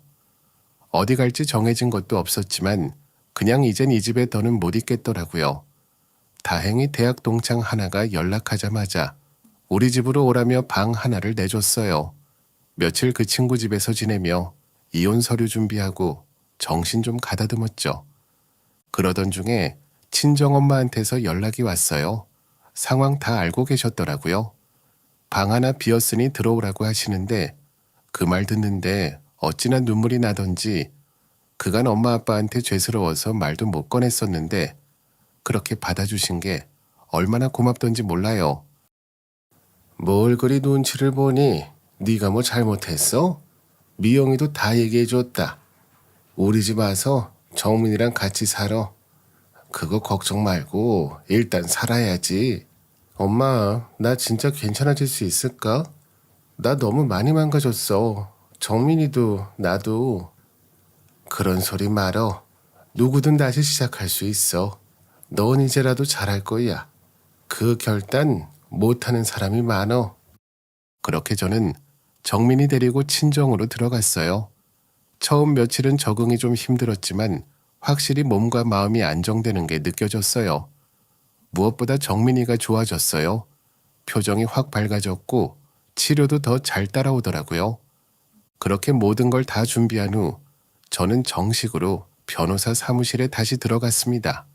이미 홈캠 영상까지 정리돼 있었고 저희 집 통장 정리며 가전 구입 내역, 애 육아 비용 등 다 정리해둔 상태였어요. 증거는 넘치도록 충분했고 그쪽이 이혼을 거부할 명분도 없었어요. 가장 먼저 보낸 건 내용 증명이었어요. 이혼 의사 확인과 재산 분할, 양육권 협의 요청서까지 같이 보냈죠. 며칠 뒤 남편한테 전화가 왔는데 말투가 달라져 있더라고요. 처음엔 쩔쩔매더니 이내 변호사 통해서 얘기하자고 하더군요. 그렇게 결국 정식으로 이혼 절차에 들어갔습니다. 저는 모든 걸 법대로 진행하기로 했고 상대 쪽도 더는 버티지 못하겠더라고요. 뭐라도 하나 들고 늘어질 줄 알았거든요. 근데요, 증거랑 정산자료 제대로 딱 들이대니까 입 한번 못 열더라고요. 이혼하고 나니까요, 오히려 삶이 더 정리된 기분이었어요. 참 묘하죠. 세상 무너질 줄 알았는데요. 그 인간이랑 완전히 끊고 나니까 정신이 맑아졌어요. 도대체 뭘 믿고 그렇게 오래 붙잡고 살았나 싶더라고요. 그때 제 모습이 제일 어이없었어요. 근데 진짜 웃긴 건 따로 있었어요. 돈이 더 생겼어요. 거짓말 아니고요. 진짜 묘한 게요. 혼자 벌고 혼자 써도 같이 살 때보다 훨씬 나았다는 겁니다. 남편이 벌던 돈이 다 어디로 샜는지 이제서야 감이 좀 오더라고요. 예전엔 늘 생활비 빠듯하다 소리 들었는데요. 그 인간 빠지고 나니까 카드값도 없죠. 술값도 없죠. 이상한 소비도 싹 사라졌어요. 알바는 그대로 했어요. 낮엔 치과, 밤엔 편의점. 몸은 고됐지만 마음이 편하니까 이상하게 버틸만 하더라고요. 치과 원장님이 그러셨어요. 요즘 얼굴이 한결 나아졌다고요. 편의점 사장님은 이제 좀 쉬어도 되는 거 아니냐고 일 너무 열심히 한다고 하실 정도였어요. 정민이도 문제 없어요. 치료도 끊지 않고 다니고 있고 요즘엔 말도 부쩍 늘었어요. 유치원에선 친구들이랑 어울리려고 자기 나름 애도 쓰고요. 그런 모습 보면 제가 잘 살고 있구나 싶더라고요. 그렇게 몇 달이 지나니까 자연스럽게 독립 얘기가 나왔어요. 처음엔 엄마가 그냥 여기서 살자고 하셨지만 정민이 키우는 것도 그렇고 저도 다시 제 공간이 필요하더라고요. 결국 근처에 새 전셋집 계약하고 전입신고도 딱 해놨어요. 그런데도 완전히 끊진 않았어요. 생활비는 여전히 나눠서 내고 주말이면 엄마 집 가서 밥도 먹고 그래요. 같이 살아주신 게 너무 고마워서라도 그건 끝까지 책임지려고요. 전세 이사 갈 때 엄마가 그러셨어요. 그놈한테 받은 돈 꼭 잘 써라. 그 돈이 그냥 생긴 게 아니잖아. 너랑 정민이 피눈물로 받은 거라 생각하고 앞으로 누구한테도 휘둘리지 마. 그 돈으로 시작하는 집이니까 더 잘 지킬 거야. 정민이도 여기서 잘 자랄 수 있게 내가 더 열심히 할게. 이젠 가끔 거울을 봐도 내가 아니더라고요. 예전엔 항상 피곤에 쩔어 있었고 눈엔 살기가 가득했는데 요즘엔 화장 안 해도 얼굴이 좀 환해졌어요. 옷도 늘 블랙이나 그레이만 입고 다녔는데 요즘은 연한 베이지나 민트색 원피스도 눈에 들어오더라고요. 사람이 사는 게요. 결국 마음이 편해야 된다는 거. 저 그거 이번에 아주 뼈저리게 알게 됐어요. 그리고 확실하게 느꼈죠. 월세 살던 시절보다 지금이 훨씬 경제적으로 낫다는 걸요. 저는 그냥 제 할 일만 하면서 살았어요. 애 키우고 알바하고 생활비 나누고 종잣돈 모으고 그렇게 정신없이 하루하루 버텨낸 거예요. 근데 진짜 묘한 게 뭔지 아세요? 저는 아무것도 안 했는데 그쪽은 알아서 무너져 내리더라고요. 그것도 아주 우스꽝스럽고 비참하게요. 야, 니네 전 남편 요즘 회사 그만뒀다며? 들었어? 아, 그래? 뭐 자기가 퇴사했다는 식으로 말했겠지? 아니, 그게 아니라 잘린 거야. 거기 팀장 자리 들어간 지 얼마 안 됐는데 사내연애 하다가 걸려서 아주 조롱거리 됐대. 부서 전체 회식 때 뒤에서 다들 수군댔대. 심지어 변호사 선임비도 못 내서 너랑 싸울 때도 카드 대출 땡겼다더라. 웃기지 않아요? 이혼할 때는 변호사 한 명 고용해서 뻣뻣하게 나오더니 결국 비용도 감당 못하고 주저앉은 거죠. 그 변호사도 한 달도 안 돼서 계약 해지됐다고 들었어요. 나중엔 혼자 이메일로 자료 보내고 지금은 변호사 없이 진행하겠습니다 라고 했다는데 저는 뭐 웃지도 않았어요. 그냥 씁쓸하더라고요. 인생이 딱 그 수준이라는 걸 증명해 줬으니까요. 그러던 어느 날 미영이랑 커피 마시고 있는데 엄마한테 전화가 왔어요. 시어머니가 다시 집으로 찾아왔다고요. 근데 온 이유가 아주 찌질했어요. 아이 네 시어머니가 또 찾아와서 어이없는 소리 하다가 왔어. 사위 책임지라고 내 앞에서 울더라니까. 책임지라고? 내가 지금까지 다 책임졌잖아요. 정민이도 내가 키우고 생활비도 내가 벌고 이제 와서 뭘 더 어떻게 하라고요. 나도 어이가 없어서 그냥 잘라 말했지. 그럴 거면 변호사 데리고 오라고. 말 섞을 일 없다고. 그러고 딱 끊었어. 엄마 잘하셨어요. 지금부터는 그 사람들이 책임질 차례예요. 나중에 들은 얘긴데 남편이 결국 시어머니 집 전세 보증금에도 손댔다더라고요. 원래 어르신 혼자 사시던 월세집 아들이 보증금 대신 내줬다고 하더니 나중엔 그 돈까지 빼서 카드값 갚았다는 거예요. 지금은 보증금도 없는 월세로 옮겨서 시어머니는 다 쓰러져가는 반지하방에 계시다더라고요. 그 얘기 듣고도 딱히 통쾌하진 않았어요. 그냥 저절로 이런 말이 나왔어요.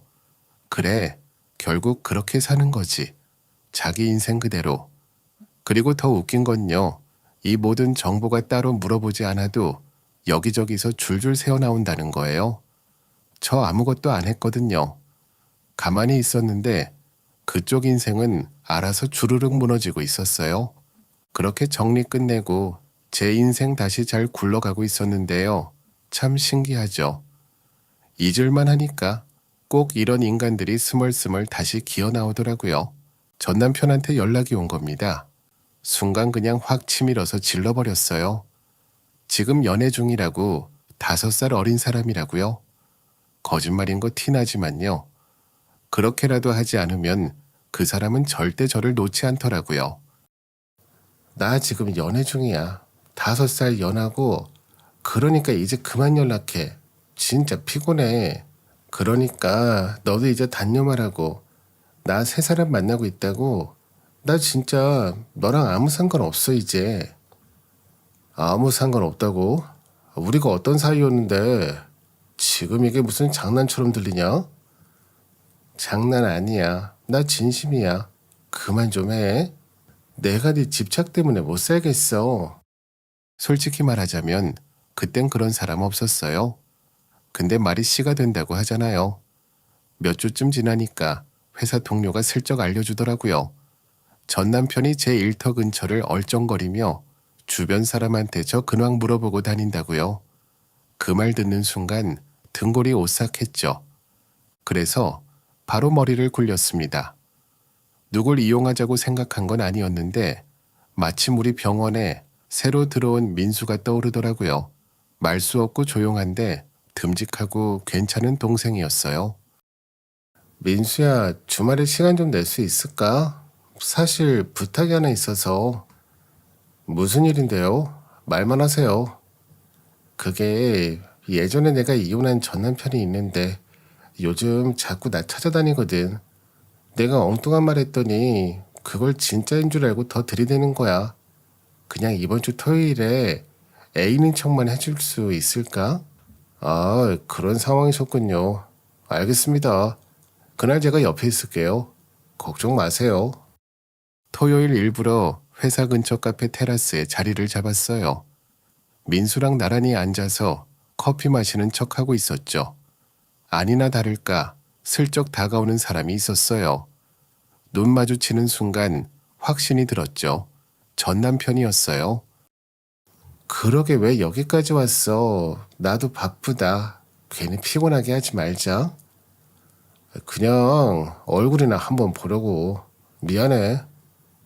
너무 집착하지 마. 나 진짜 연애 중이야. 앞에 있는 사람 알지? 말 안 해도 감 오지? 이제 그만 좀 쫓아다녀. 나도 지친다. 그날 전 남편은 아무 말도 못하고 돌아갔어요. 민수가 슬쩍 물었어요. 자기가 연기 진짜 잘한 거 맞냐고. 진짜 사귀는 것처럼 보였을 거라고요. 저도 피식 웃으면서 연기력은 합격이라고 받아쳤죠. 그걸로 끝났으면 좋았을 텐데 금방 또 일이 터졌어요. 그 주 금요일 밤이었어요. 정민이 재워놓고 소파에 몸 좀 붙였는데 갑자기 초인종이 울리는 겁니다. 시계를 보니까 자정도 안 된 늦은 밤이었어요. 인터폰을 켰더니 전 남편이 술에 완전히 취한 채로 문 앞에 서 있었어요. 손엔 소주병까지 들고 있었고요. 문 좀 열어봐. 미안하다고. 얼굴 한 번만 보자. 경비실에 연락했으니까 당장 나가. 문 절대 안 열어줄 거니까. 밑에서 누가 소리 지르던데요. 여기서 뭐 하시냐고? 경찰 부르기 전에 가라고 하더라고요. 그제야 전 남편은 휘청이며 돌아갔어요. 안쓰러운 감정. 일도 없었어요. 오히려 속이 시원했죠. 그런데 또 그게 끝이 아니었어요. 월요일 아침 출근해서 10분도 안 됐는데 안내 데스크에서 손님 왔다고 하더라고요. 정민이 아빠라고요. 민수가 그 얘기 듣자마자 복도로 따라 나와서 계단으로 먼저 내려갔어요. 그때부터 뭔가 느낌이 있었죠. 전 남편은 아무 말도 못하고 돌아갔다더라고요. 민수는 다시 아무 일도 없던 듯 책상에 앉아 커피 마시더니 묵묵히 일만 했어요. 그 모습 보는데 심장이 이상하게 울렁거렸어요. 그날부터였던 것 같아요. 퇴근 후 같이 밥 먹고 주말엔 정민이랑 셋이 산책도 하고 대화도 많아졌죠. 민수는 절대 무리하게 다가오지도 않았어요. 그냥 옆에서 늘 있어줬죠. 그러다 어느 날 제가 먼저 물었어요. 그러던 중 제가 먼저 관계를 확인하고 싶어졌습니다. 그래서 지금 우리가 어떤 사이인지 물었습니다. 그랬더니 민수는 자기가 좋아한다는 말을 듣고 싶다며 슬쩍 떠보더군요. 그래서 저도 더는 피하지 않고 말했습니다. 그 사람을 좋아한다고요. 그날부터였어요. 진짜 연애가 시작된 건. 이번엔 거짓말 아니고요. 5살 연하, 말수 없고 행동 듬직하고 정민이 앞에서도 자연스러운 사람. 제가 원한 마음이었어요. 누가 시켜서가 아니라 제가 원해서 시작한 사랑이었죠. 솔직히 그 생각 들었어요. 이 남자를 내 옆에 두게 만든 게 누구냐고. 그 고생하게 만든 그 인간이 결국엔 큐피트 역할까지 한 셈이더라고요. 웃기죠? 전 남편이 제 인생에서 마지막으로 한 유일한 도움이자 처음이자 마지막 기여였던 거죠. 민수를 만나게 해준 것만으로도 인생 정산 끝났다고 봐야 할 정도였어요. 생각해보니까 웃기지 않아? 전 남편 덕에 너랑 이렇게 된 거잖아. 기가 막힌다 진짜. 그러게요. 저도 그날 그렇게 나설 줄 몰랐는데 누나가 부탁했을 때부터 이상하게 마음이 가긴 했어요. 근데 진짜 고마웠어. 너 아니었으면 아직도 질척거리는 그 인간한테 시달리고 있었을 거야. 저야 뭐 누나한테 조금이라도 도움되는 거면 다 괜찮아요. 근데 이제는 그냥 누나 옆에 있고 싶어서 그래요. 그렇게 서로 마음 확인하고 나니까 진짜 연애라는 게 이런 거구나 싶더라고요. 근데 문제는 이 사람이 어느 날 진지하게 말문을 트더라는 거예요. 그 단어 나오는 순간 저도 모르게 숨을 딱 멈췄죠. 결혼이란 말이요. 누나, 우리 결혼 생각 없어요? 있었지. 근데 결혼은 한 번이면 충분하더라. 2번은 과한 것 같아. 제가 힘들게 하지 않을게요. 누나가 지쳐있던 이유도 알아요. 그래서 더 조심하려고 해요. 민수야, 네가 싫어서가 아니야. 그냥 난 지금 이게 좋아. 마음 편하고 누가 뭘 하라고 강요하는 사람도 없고. 민수는 섭섭해하지 않았어요. 오히려 제 입장 충분히 이해한다고 하더라고요. 근데 우리 엄마는 또 다르죠. 그 사람을 좋아하는 건 알겠는데 엄마 입장에서는 안정적인 관계로 묶였으면 하는 마음이 있으신가 봐요. 요즘 자꾸 그런 말을 하세요.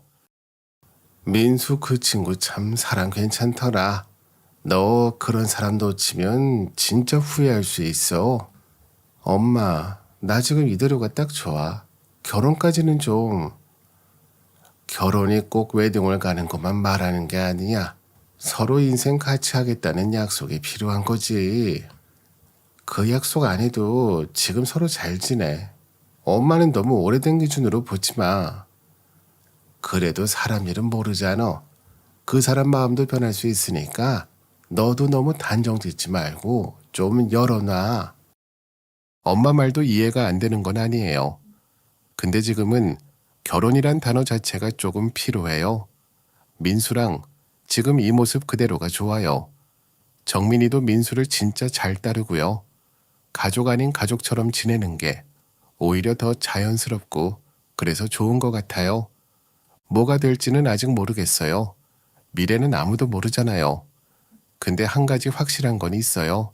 전 남편이라는 인간을 제 인생에서 완전히 떼어냈다는 거. 그거 하나만으로도 저는 충분히 만족해요. 지금 제 옆에 있는 사람이 누구인지, 그 사람이 얼마나 귀한지를 알게 됐으니까요. 이번 일 겪으면서요, 제가 그동안 얼마나 나 자신을 놓고 살았는지도 알게 됐어요. 누굴 위해서 살아야 하는지도, 누굴 지켜야 하는지도 다시 정리하게 됐고요. 한때는 그저 버티는 게 전부였던 날들이었는데 지금은 스스로 선택하면서 살고 있어요. 여러분도 혹시 누군가 때문에 삶이 엉망이 된 것 같다는 생각 드시나요? 그럼 꼭 기억하세요. 그 사람은 나를 망치려고 온 게 아니라 나를 바꾸려고 온 걸지도 몰라요. 덕분에 저는 새로운 사람을 만났고 새로운 삶을 시작했거든요. 긴 이야기 들어주셔서 정말 감사드려요. 혹시 여러분이라면 이 상황에서 결혼하셨을까요? 아니면 저처럼 지금 이대로를 선택하셨을까요? 댓글로 여러분 생각도 꼭 들려주세요. 그럼 저는 여기서 인사드릴게요. 고맙습니다. 오늘도 저희 채널에 와주셔서 감사드립니다. 더 좋은 이야기로 찾아뵙겠습니다. 지금까지 작은별 라디오였습니다.